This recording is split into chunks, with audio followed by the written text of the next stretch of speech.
Hi, I'm Norm Kern, and I'd like to welcome you to Access MC, Access to Motorcycling. Each month, we take you to motorcycle events, both amateur and professional. Once again, we're coming to you from the American Motorcyclist Association Heritage Museum in Westerville, Ohio. This unique museum was built to showcase and preserve America's motorcycling heritage. This month, we're going to MacArthur, Ohio for the annual Baby Burr Trail Ride. This event is promoted by the Enduro Riders Association of Columbus, Ohio. This club, which was formed in 1948, still includes members who rate space in this museum. Dick Clamforth won the big race at Daytona twice in the early 1950s, founded a big dealership in Columbus, and founded Honda Hills, one of the first motorcycle recreation parks outside California. Another founding member is John Penton, who was many times the national enduro champion. In fact, he donated this bike, one of the first Husqvarnas ever brought into the States, to the museum. Enduros used to provide fun for the average trail rider, but the bikes got so good that enduros had to be made harder to test the best riders. Trail rides have become the activity for casual off-road riders, and the Enduro Riders Association knows how to put great events together. Trail rides start early in the morning, usually on a weekend, and most of these events last 2 days, about 100 miles a day.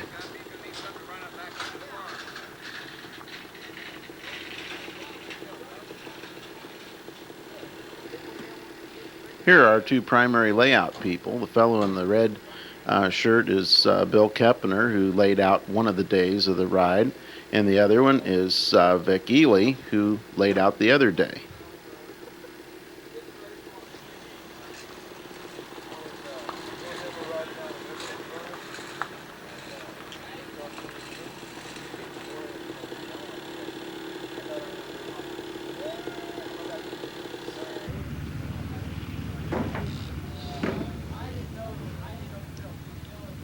Everybody's unloading and getting suited up to get ready to go. What's your name? David Grohman. Okay, and you are? President of Enduro Riders Association. And what is the Enduro Riders Association? Well, we're originally an enduro club going back probably about 40 years in Columbus, Ohio.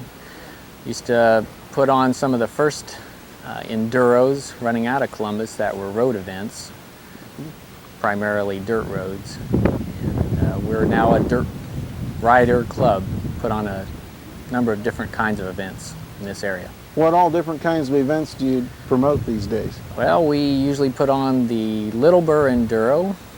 Today we're putting on the Baby Burr National Dual Sport 2-day trail ride.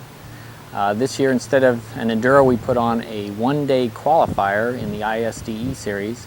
Which stands for what? International 6-day Enduro. Okay. No abbreviations, I see. Okay. Well, that's okay. We also occasionally put on a hare scramble, depending on what kind of land we can get. And here come the riders down the road towards one of the early woods sections.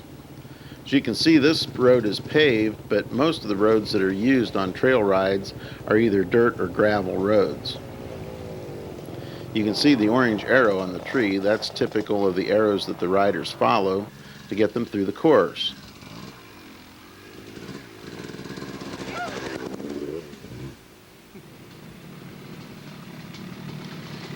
This looks like a real honest-to-goodness trail, but in reality, this is referred to as a township road.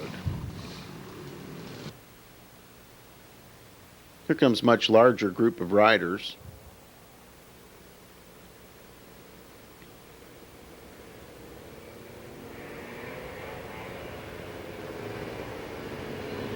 As I get up closer here, you'll see a few leaves falling from the trees. That's because this run is held on the first weekend in October, and in this area the leaves are starting to turn and a few of them are already starting to fall. The weather is usually cool, and this is perfect weather for trail riding.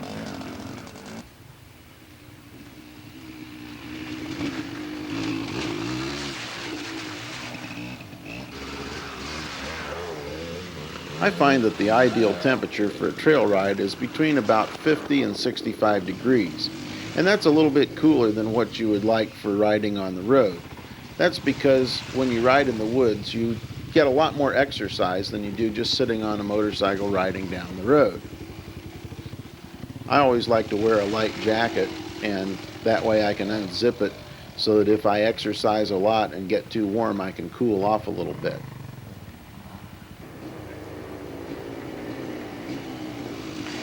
You notice most of these riders wear a lot of extra gear. Everyone wears gloves, which helps protect your hands from tree branches and things that stick out on the trail. And you'll see a lot of these riders are wearing plastic shoulder pads and chest protectors. Those are primarily to protect them from flying stones and clumps of dirt from riders in front of them. Notice this fellow here has guards over his handlebars. Those also protect his hands and the control levers from brush.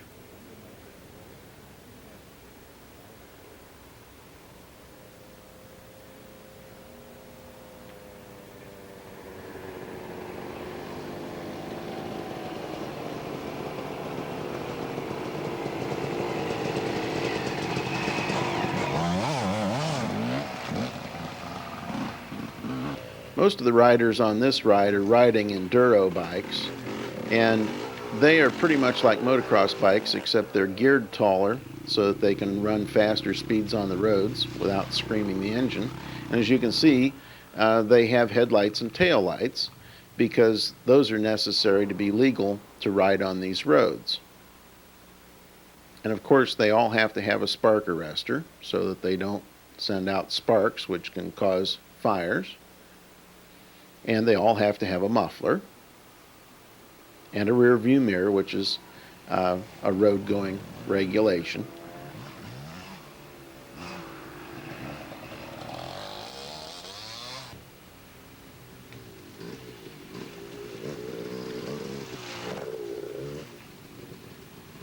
You can see the aluminum guards around the fellow's handlebars. Those are referred to generally as bark busters.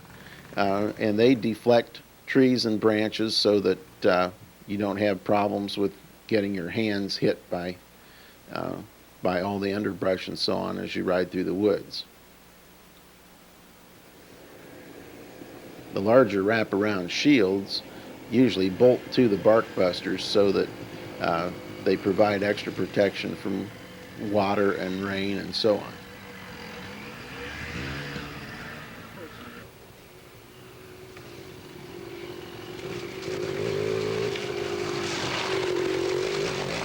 Also, standard equipment on all dirt bikes these days is an exhaust system that goes up over the engine rather than underneath it like on a street bike.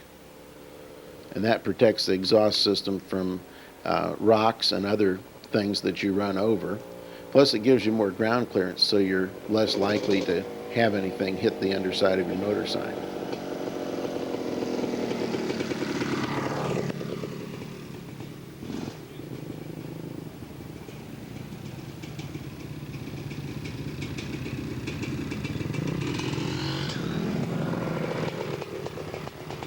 A lot of these riders prefer two strokes because they have light weight and a lot of power. But especially for trail rides, a lot of the riders these days like four strokes because generally they're easier to start, they're more reliable, they require less maintenance, and they get better gas mileage, so you don't have to carry so much gas on the bike. And they have, when you let off the throttle, they have an engine braking effect that slows you down, almost like putting on the brake. Two strokes don't have that.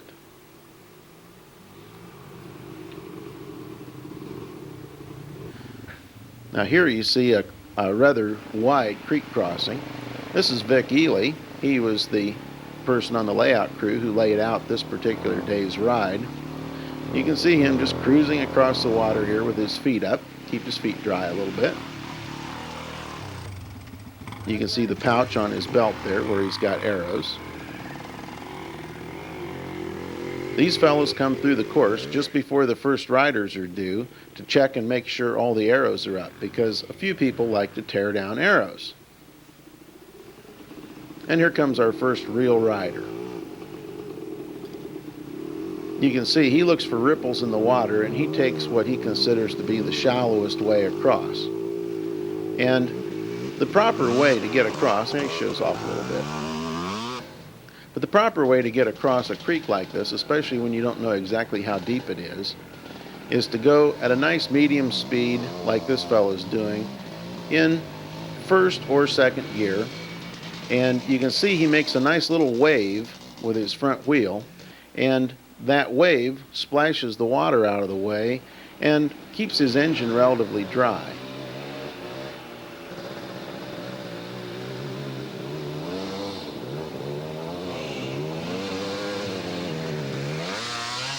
And as they get near the shallow part, they speed up a little bit.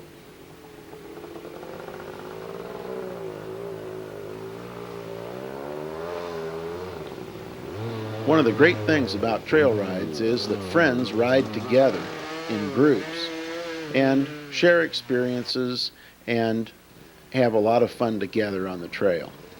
It's a wonderful shared experience.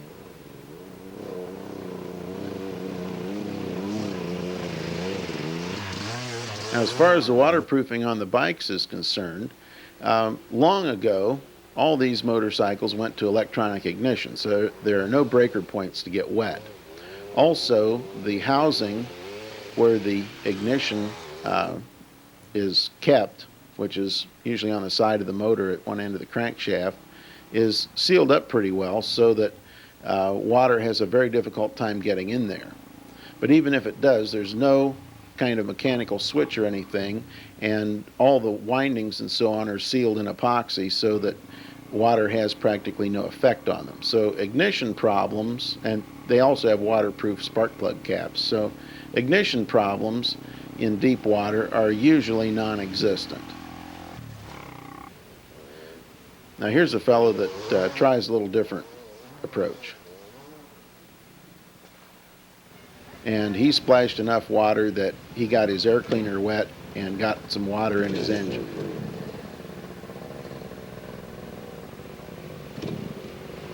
Watch his friend come by here. This look he gives him is really priceless.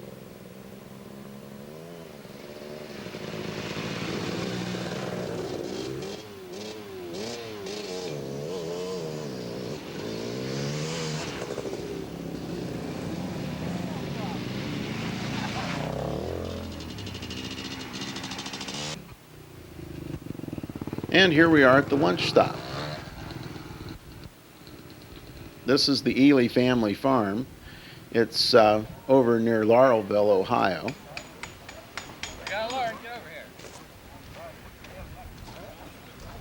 And everybody parks their bike and relaxes, and they have a lunch, which is provided for the riders. Part of what you get when you go to a trail ride is typically there's a truck which carries your gas, and there's usually one gas stop in the morning and another gas stop in the afternoon. And that way you don't have to worry about filling up your bike with gas. All you have to do is put your can on the truck in the morning, and then you can get your gas along the route as you need it. You can see lunchtime is also a time to do minor maintenance on your bike. The lunch is also provided as part of the cost of signing up for the ride.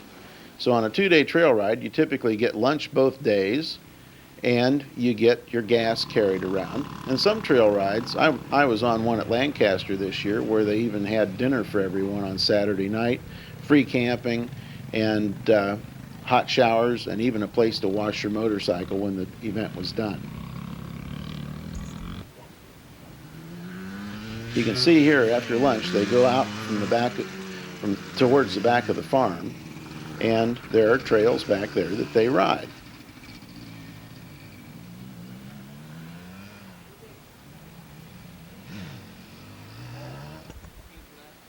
And here's the afternoon gas stop. They use an old horse trailer with a pickup truck, and they put the gas cans in there. And when they get to the gas stop, they unload the cans, and when you're done filling up your bike, you put your can back on the truck.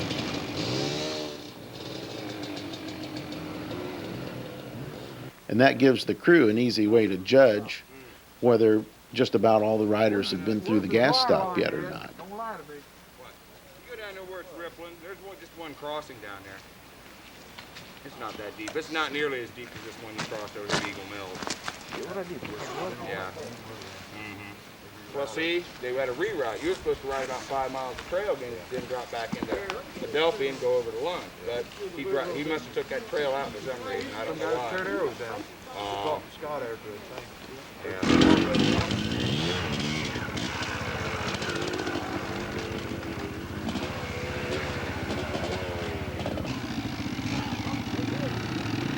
In these close-ups, you can see the other riding gear. There's usually a tool pack, which is worn like a belt with the pack around on the back side. That's referred to as a fanny pack. That fellow's got a water bottle on the back of his chest protector. And you can see they all wear very heavy boots to protect their feet.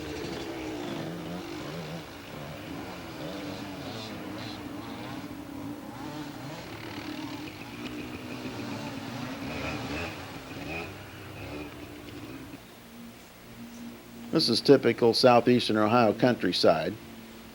This is one of the best reasons to go on a trail ride, is the beautiful scenery. And here come the riders down the road, getting ready to turn into yet another township road.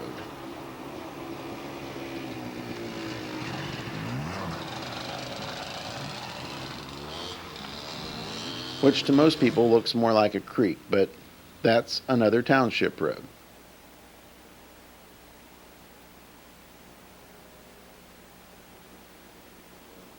If you notice when the riders come by, the style these days is for a full face helmet as pretty much standard headgear for this kind of riding. That, along with goggles, helps protect your face from low-hanging tree branches and so on.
Okay, I have with me here Bill Kaeppner from the Enduro Riders Association. And Bill, you're one of the primary layout people on this run, aren't you? Yeah, we divide up the responsibilities into half. We have I did day one, and Vicky Lee did day two. One perspective, because I'm as good a B rider as I'll ever be, so I did day one as the easier day, the warm-up day, the more dual sport orientated day, and Vic did day 2, which was the more hardcore trail rider day. So that the first day was easy day, everyone should enjoy and warm up and get used to the territory. Day 2 was set up to just ride trail.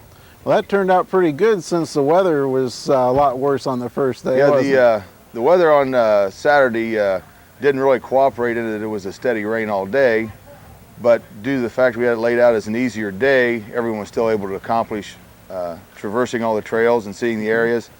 The fall colors would have been a whole lot nicer with a bright sun behind them, but it was still a beautiful day and everyone was able to finish without any problems. Yeah, I think if we would have had today's course yesterday, I think we would have wiped them out. Well, with a constant steady rain, you could have fluffed up some of those trails and made them a lot more trouble. As it was today, because it stayed dry all night, we had a good strong breeze. They got on the trails this morning, they were all tacked up, and the guy said they had super traction and had a great day.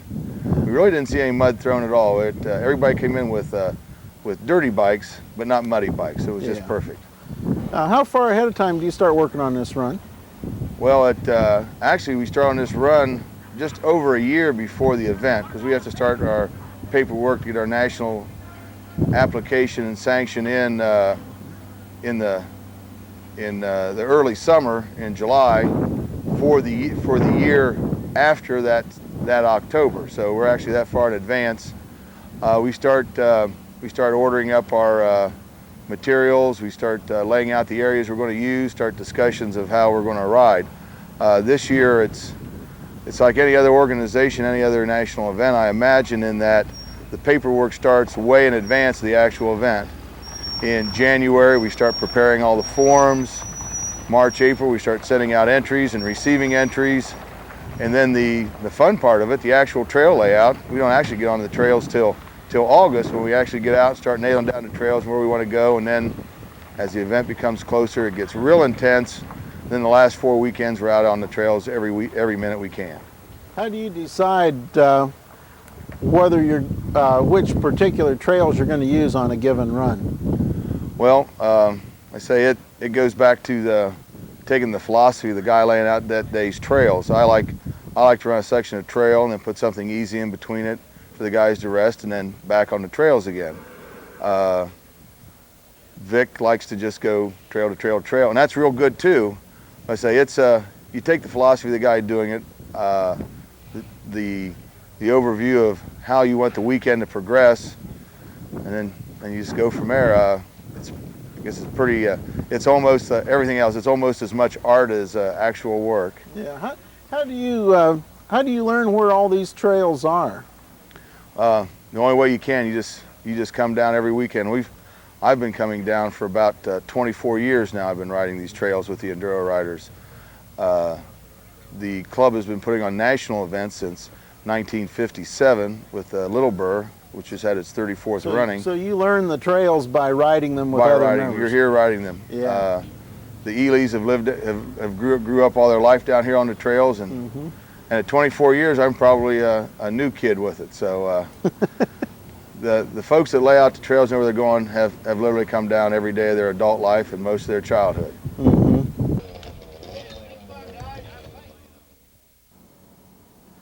Trail rides have become a focal point for young and old riders alike. Due to their non-competitive nature, they have become a social gathering and celebration of the enjoyment of off-road motorcycling. Well, that's all we have time for this month. Remember, there will be a new show next month. In the meantime, I invite you to join the over 7 million people who enjoy the world of motorcycling. See you next time.